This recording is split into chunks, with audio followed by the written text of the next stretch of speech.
ते झाले, सुन काय पाहिजे.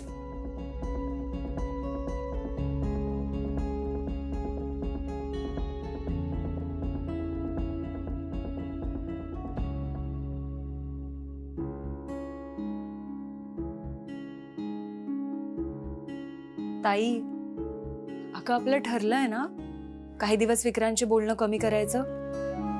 तू ताई आहेस का माझी? सारखं सारखं नको सांगत जाऊस मला. अगं ताई तूच आहेस, मी फक्त सांगतेय तुला. तुझं जे काही चाललंय ते पाहते हा मी. आतापर्यंत 10दा फोन हातात घेतलास, मेसेज आला की फोनवर झेप घेतल्यासारखी करतेस. काहीतरीचा कॉलेजची कामं असतात आणि टीचर्स ग्रुप, स्टडी ग्रुप. आता काय मी कामाचे मेसेजेस पण नाही बघायचेत का? हो, तू चिडतेस कशाला? मी फक्त सांगतेय तुला. मी पण फक्त सांगते तुला. आणि विक्रांतला पण मी सांगितलंय की मेसेजेस नको पाठवत जाऊस आणि कॉल नको करत जाऊस. पण तू ऐकणाऱ्यातला आहे का? शेवटी आमचं असं ठरलंय की गुड नाईट आणि गुड मॉर्निंग असे दिवसातून 2च मेसेजेस करायचे. पण गुड नाईटचा पण मेसेज नाही आलाय त्याचा, म्हणून सारखं सारखं फोन बघत होते. तुला माहितीये ना कसा आहे तू, प्रत्येक गोष्ट मनाला लावून घेतो ग, म्हणून काळजी वाटते त्याची. बरं ठीक आहे, तू काळजी करू नकोस. तू कर त्याला गुड नाईट मेसेज, येईल त्याचा रिप्लाय. हा, हे मी करू शकते.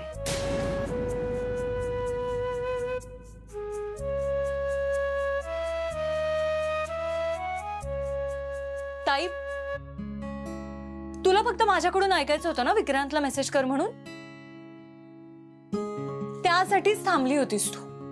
असं काही नाहीये. तसं काही नाही, सगळं कळतं मला.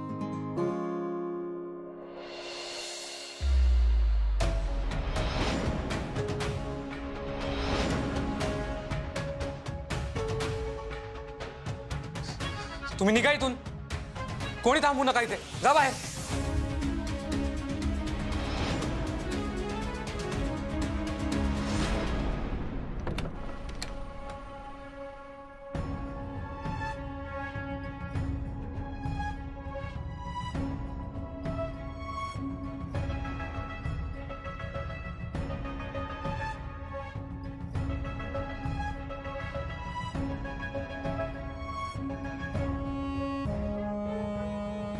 होय, काय करताय तुम्ही? हे चुकीचं आहे सगळं. असं लग्न होतं का कुठे? काय समजता तुम्ही स्वतःला? आई, आई थांबव हे सगळं. हे चुकीचं आहे, मला नाही थांबायचं इथे. मला आत्ताच्या आत्ता घरी जायचंय. विक्रांत, ऐक, तू जरा शांत हो. इथे जरा बस आणि मी काय म्हणते ते शांतपणे ऐक. नाही ऐकणार आहे मी. मला नाही करायचं हे लग्न. मला नाही करायचं हे लग्न. हे जे काय होतंय ना ते बेकायदेशीर आहे. मी पोलिसात तक्रार करीन आणि सांगीन त्यांना मला डांबून ठेवलं होतं यांनी. हे असतील मोठे लीडर, पण मी नाही घाबरत त्यांना. आणि का करायचं मी यांच्या मुलीशी लग्न? मला नाही आवडत सारिका, अजिबात नाही आवडत. आई, मला आरतीशी लग्न करायचंय. वहिनी, मी बोलते त्याच्याशी, नका काळजी करू. विक्रांत, अरे तुला कसं समजत नाहीये? सारिका खूप चांगली मुलगी आहे, तुझ्यावर प्रेम करणारी मुलगी आहे. आणि तू त्या आरतीच्या मागे धावतोयस. हे बघ, आम्ही जे काही करतोय ना ते पूर्ण विचार करून करतोय. तेव्हा आता मी जे सांगीन ते ऐकायचंय. नाही, नाही करणार मी सारिकाशी लग्न. विक्रांत, डोकं जरा शांत ठेव आणि विचार कर. अरे नुसतं लग्न होणार नाहीये हे. 2 कुटुंब एकत्र येणार आहेत आणि तुला कल्पना सुद्धा नाहीये सारिका बरोबर लग्न करून तुझा किती फायदा होणार आहे. माझी सगळी इस्टेट, माझा बिझनेस सगळं तुझ्या नावावर करेन मी. मग आयुष्यभर सुखात जगशील तू. तुला काहीही करायची गरज लागणार नाही. इतकं आहे माझ्याकडे. आणि सारिका तुझ्यावर जीव ओवाळून टाकेल. लहानपणापासून तिचं प्रेम आहे तुझ्यावर आणि तू तिच्याकडेच दुर्लक्ष करतोयस. हो, मी दुर्लक्ष करणार तिच्याकडे. लहानपणी घर घर काय खेळलो, वेड्यासारखी स्वप्न बघायला लागली ती. हे प्रेम नाही, वेडेपणा आहे हा. वेड लागलंय तुमच्या मुलीला. हा डान्स काय, संगीत काय. मी अशा वेड्या मुलीबरोबर माझं आयुष्य घालवू शकत नाही.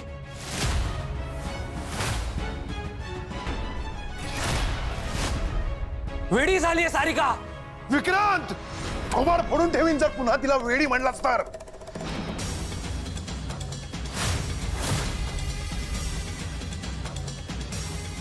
तू जबाबदार आहेस तिच्या या अवस्थेला. तुझ्यावर प्रेम आहे तिचं. तिला लग्न करायचंय तुझ्याशी आणि तू. वहिनी, समजवा याला. पुन्हा जर हा सारिकाला असं काही बोलला तर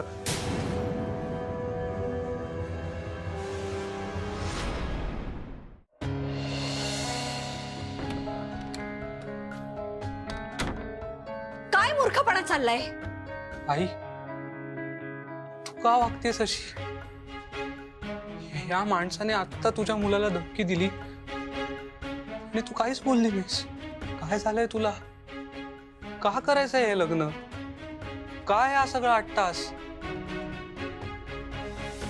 तुझ्याशी तरी का बोलतोय? तू पण त्यांच्याच बाजूनेस ना. तुला सवय आहे लग्न. मी नाही होऊ देणार आहे लग्न. विक्रांत, हे लग्न होणार आहे. आता गोंधळ घालू नकोस. पण का करू मी हे लग्न? मी सांगते म्हणून. तुझी आई सांगते म्हणून. तुझं भलं कशात आहे हे तुझ्यापेक्षा तुझ्या आईला जास्त समजतं. सारिका तुझं भविष्य आहे. तेव्हा मुकाट्याने मी जे काही सांगते ते ऐक. कळतंय? आणि तुला कोणी हात लावावा, तुझ्यावर जबरदस्ती करावी किंवा बडवाईकांच्या लोकांनी तुला काही करावा अशी माझी अजिबात इच्छा नाही. समजतंय?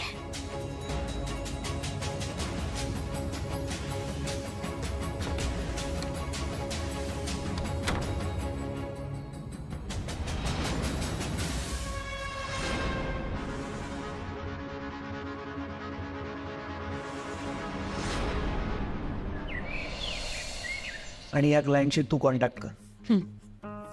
आणि त्या ऑर्डर नंबर 34 का बाई? आद्या मॅडम, तुम्ही बोलवलं होतं? अरे दादाने आम्हाला सांगितलं की तो का गेलाय, पण आम्हाला काही ते नीट कळलं नाही.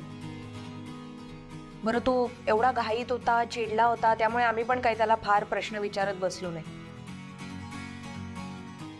पण तू सांग ना, म्हणजे काय प्रॉब्लेम झालाय? का जावं लागलं दादाला? काय ना आद्या मॅडम, आपल्याला ब्रिजसाठी किंवा जे अंडरग्राऊंड कन्स्ट्रक्शन करायचं आहे ना आपल्याला, त्यासाठी काही पिलर्स, कॉलम्स आणि गर्डर्स लागतात.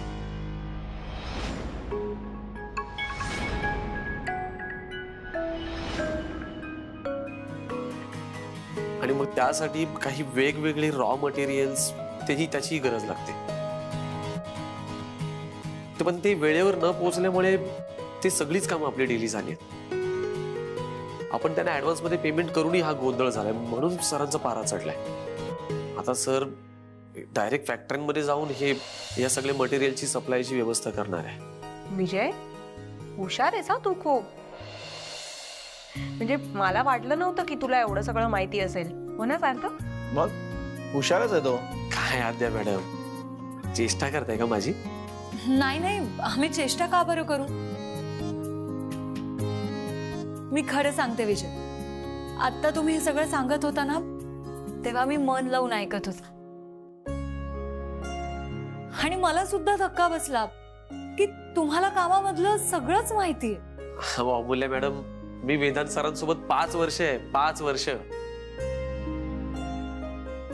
जर मला कामाची माहिती नसती तर मी टिकलो असतो का इथे? मग तुमचे सर तुम्हाला राजीनामा द्यायला का सांगतात? अहो, तो आमच्या दोघांमधला एक खेळ आहे. म्हणजे ते राजीनामा मागतात, मी देत नाही, पण तरी ते मला कामावरून नाही काढत. का सांगा आद्या मॅडम, तुम्ही सांगा का ते? आम्हाला नाही माहिती काही. मी सांगतो ना. तुम्हाला खरंच असं वाटतं का की माझे वडील तुमच्याकडे नोकरीला होते म्हणून सरांनी मला इथे कामाला ठेवलंय? अहो, शक्य तरी आहे का? अहो, ज्याला काम येत नाही ना त्याला सर ठेवणारच नाही, मग तो त्यांचा भाऊ का असेल? अहो, मला जर काम नसतं आलं तर मी टिकलो असतो का? तुम्हीच विचार करून बघा. ते सगळ्यात आधी कोणाला कॉल करतात माहितीये? मला. मग तो त्यांचा पर्सनल प्रॉब्लेम असो की हो हो हो विजय, बस आता. मला एक सांग, तुझे वेदांत सर 2 दिवसात येतील की अजून जास्त दिवस लागतील? म्हणजे आता ही सगळी कामं मार्गी लागेपर्यंत तरी सर येणार नाहीत. पण मला ना एका वेगळ्याच गोष्टीचं टेन्शन आहे. आता मी इतका विचार करतो ना त्या गोष्टीचा की म्हणजे बघा ना, सरांच्या लाईफचा ग्राफ कसा असा वर जाणारा होता ना, पण आता अचानक कुठेतरी माशी शिंकली हो. म्हणजे जे आता गेल्या 5 वर्षात कुठल्या अशा गोष्टी झाल्या नाही ना, त्या गोष्टी अचानक घडायला लागल्या. म्हणजे बघा ना, आधी ती पोलीस कंप्लेंट, मग त्यांच्या भावाचा प्रॉब्लेम, ते भावाचा प्रॉब्लेम सोडवायला गेले त्यात अजून प्रॉब्लेम, घरचे सगळे प्रॉब्लेम संपत नाहीत त्यात हा परत मटेरियल न पोचण्याचा प्रॉब्लेम. मला तर असं वाटतंय की सरांचे ग्रह ना जागेवर नाहीये. आद्या मॅडम, तुमच्याकडे पत्रिका आहे का त्यांची? ते म्हणजे आपण दाखवून तरी घेतली असती ना. पहिल्यांदा मुद्द्याचं बोलतोस. पॉइंट. पर्सनल आणि प्रोफेशनल लाईफ मध्ये अचानक संकट आली आहेत वेदांत. हो ना, पण मला वाटतं की हे सगळं का घडतंय हे आपण शोधून काढायला पाहिजे. यार, माझा विश्वासच बसत नाहीये. आपल्या सारिकाचं लग्न असं होणार आहे का? जरा शांत राहा आता. सारिका तयार होतीये, आपण जाऊया का? काकांना आपल्याशी जरा महत्वाचं बोलायचं, ते ऐकूया आणि मग जाऊया.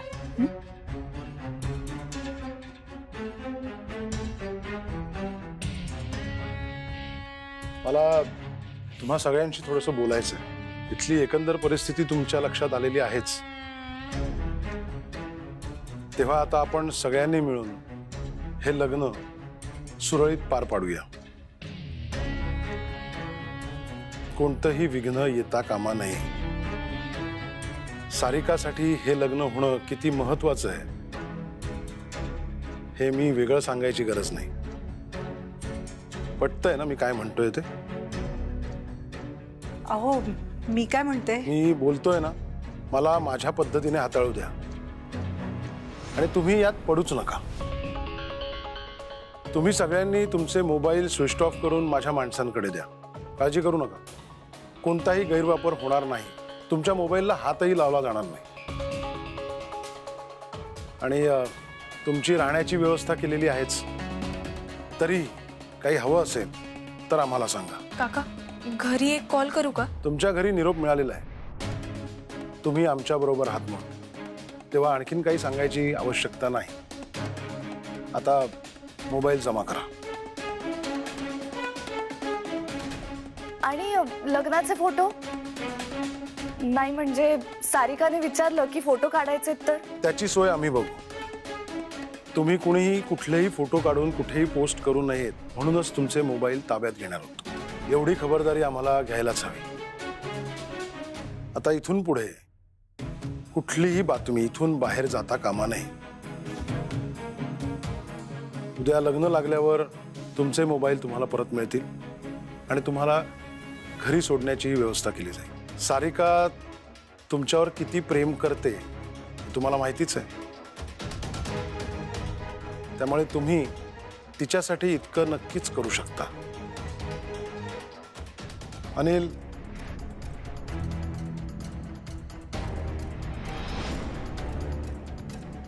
तुम्ही द्या.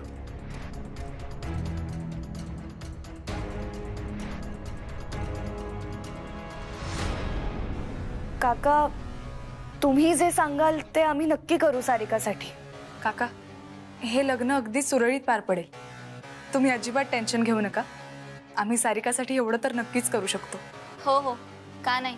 तुमच्या या उपकारांची परतफेड मी नक्की करीन. अगदी नक्की. शब्द आहे माझा.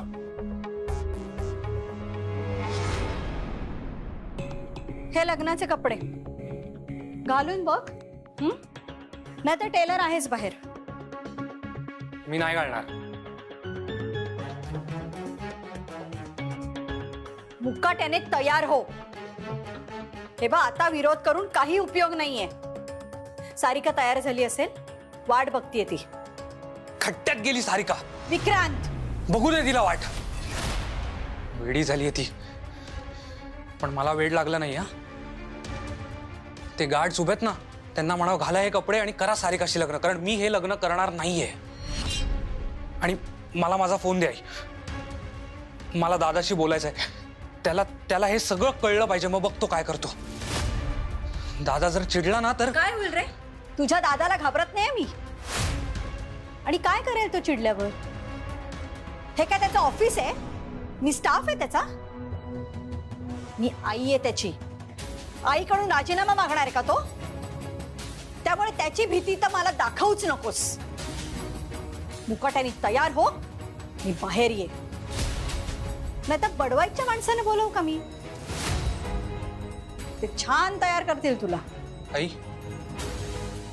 तू हे बोलतेस? माझा विश्वास बसत नाहीये.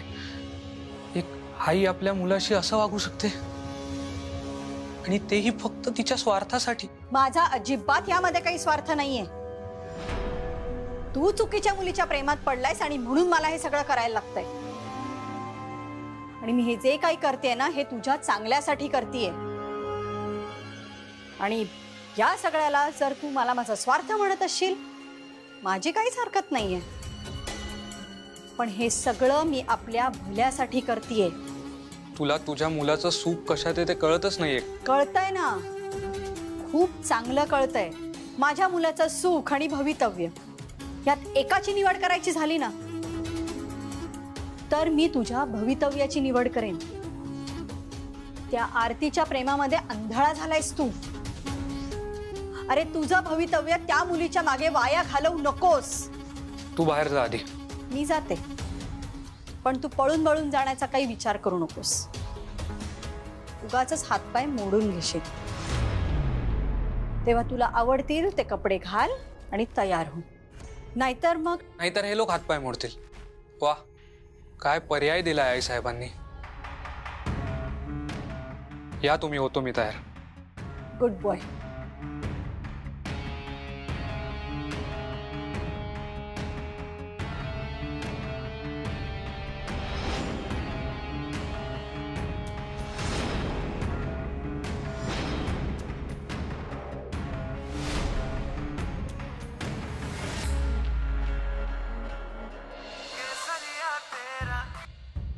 बोल ताई. अमूल्य, तुला आठवतंय मी रात्री म्हणाले होते की विक्रांतचा मेसेज नाही आलाय? अगं, पण तू त्याला गुड नाईट मेसेज केला होतास ना? हो, पण त्यावरही काहीच रिप्लाय नाही केलाय ग त्याने. सकाळी पण त्याचा गुड मॉर्निंग आला नाही. म्हणून मग मी मेसेज केला तर त्यावर पण रिप्लाय नाही. अगं ताई, तूच त्याला बोलली आहेस ना मला परत परत फोन करू नकोस, म्हणून मग केला नसेल त्याने. हो, पण आमचं ठरलं होतं की सकाळी आणि रात्री एक मेसेज करायचा आणि त्यावर उत्तर द्यायचं. मग कामात असेल तो. अगं, वेदांत नाहीये ना, त्याने काहीतरी दिलं असेल त्याला काम. नाही अमूल्य, मेसेज डिलिव्हरच होत नाहीये ते काही नाही. म्हणून मग मी त्याला कॉल केला तर त्याचा फोन सुद्धा स्विच ऑफ लागतोय ग. मला खूप भीती वाटते ग. अमूल्य, गेल्या वेळासारखं काही करणार तर नाही ना तो? नाही नाही, तो तो नाही तसं काही करणार. हो, मला पण असं वाटतं की नाही करणार. मी नीट समजावून सांगितलं होतं ग त्याला, रागवले नाही मी त्याला. हे बघ ताई, तू घाबरू नकोस. मी एक काम करते, मी आद्या बहिणीला विचारते, तिला माहिती असेल. तू नको बरं टेन्शन घेऊस. इतक्या दिवसात असं कधीही झालं नाहीये ग. मी मेसेज केला की लगेच त्याचा मेसेज यायचा. मी कधीही कॉल करू शकते म्हणून तू कधीच फोन बंद ठेवत नाही. त्याचं फोनचं चार्जिंग संपलं असं सुद्धा झालेलं नाहीये कधी. मला आता खरंच खूप भीती वाटते. ताई, तू टेन्शन नको घेऊस. मी बोलते आद्या बहिणीशी, तुला करते कॉल बॅक. ओके?